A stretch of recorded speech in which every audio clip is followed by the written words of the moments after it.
Assalamualaikum warahmatullahi wabarakatuh. Nama saya Cici Umi Saifa. Jadi saya akan menjelaskan dua berita berdasarkan hasil analisa W51H. Yang pertama adalah berita dari koran cetak, yaitu dengan judul Kampanye di 35 daerah langgar protokol COVID. Yang pertama, ada WAT, yaitu apa? Yaitu adalah Bawaslu RI menemukan pelanggaran protokol kesehatan COVID-19. Yang kedua adalah WHO atau siapa, yaitu anggota Bawaslu RI. Yang ketiga adalah where atau di mana, yaitu di Jakarta. Yang keempat adalah when atau kapan, yaitu Kamis pada tanggal 1 Oktober 2020. Yang kelima adalah why atau kenapa, karena pelanggaran protokol COVID-19. Yang kedua adalah berita real, yaitu demo tolak Omnibus Law dilaksanakan kembali di Samarinda. W51H yang dianalisa di dalam berita ini adalah yang pertama what atau apa, yaitu demo tolak Omnibus Law yang dilaksanakan kembali. Yang kedua adalah who atau siapa, yaitu mahasiswa dan massa umum lainnya. Yang ketiga adalah where atau di mana, yaitu di Samarinda, Kalimantan Timur. Yang keempat adalah when atau kapan, yaitu Kamis pada tanggal 12 Oktober 2020. Yang kelima adalah why atau kenapa, karena penolakan UU Cipta Kerja. Yang kelima adalah how atau bagaimana, yaitu aksi dilaksanakan di depan kantor DPRD Kaltim. Perkenalkan, nama saya Saidatul Zakiyah. Kali ini akan menganalisis lead berita yang berjudul PHK sepihak karyawan lapor di Snaker Trans.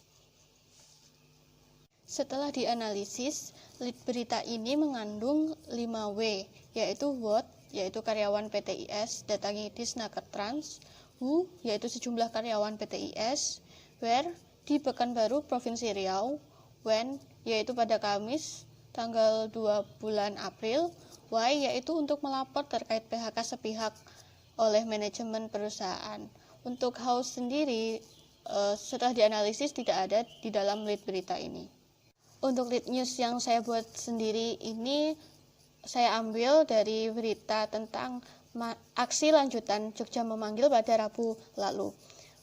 Analisisnya antara lain what-nya, aksi lanjutan hashtag Jogja memanggil, who, ratusan masa aksi, where, di Bundaran UGM Yogyakarta, when pada Rabu 20 Oktober 2020, why, untuk menyampaikan tuntutan terkait pencabutan Omnibus Law atau UU Cipta Kerja, how, yaitu bagaimana konsep dari aksi ini, yaitu tidak hanya berorasi tetapi juga menggelar panggung rakyat yang menampilkan drama teatrikal Dewan Rakyat.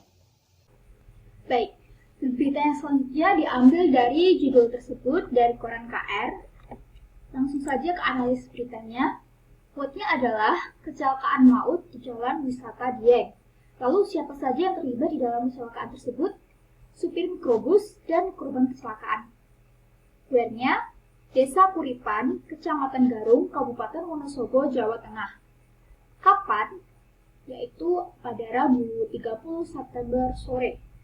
Dan mengapa kejadian itu terjadi? Diduga remblong. How-nya atau bagaimana? Mikrobus mengalami remblong dan membentur 4 buah motor, 1 mobil, dan 1 angkutan hingga akhirnya terhenti nyungsep di parit setelah menghantam pohon di pinggir jalan. Analisis berita yang kedua adalah what, yaitu pemilu Bupati Klaten 2020. Siapa saja? Yaitu 3 paslon Bupati dan Wakil Bupati Klaten. Di mana? Yaitu di Klaten. Kapan? Rabu 23 September. Tidak ada why dan bagaimananya. Ribuan poster dan baliho wajah paslon telah ramai menghiasi setiap sudut kota dan jalanan di Klaten.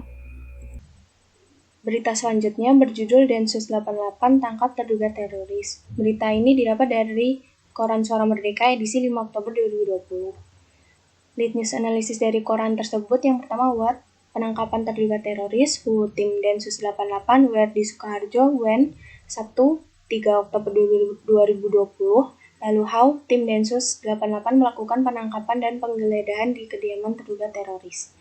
Yang kedua, lead news analisis dari berita real yang berjudul ratusan pekerja PT Cantik melakukan tes swab. Analisisnya yang pertama, what, pekerja PT Cantik Inti Dekor melakukan tes swab COVID-19, who, pekerja PT Cantik Inti Dekor, where Demak, when, Minggu 4 Oktober 2020, dan why, tes swab dilakukan untuk mencegah penyebaran COVID-19.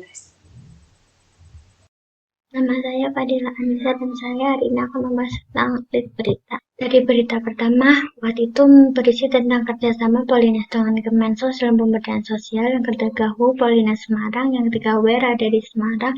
Yang keempat, WN ada pada hari Jumat tanggal 21 bulan Februari. Yang Y karena Polines dapat membantu program percepatan pemberdayaan sosial dan tidak ada unsur.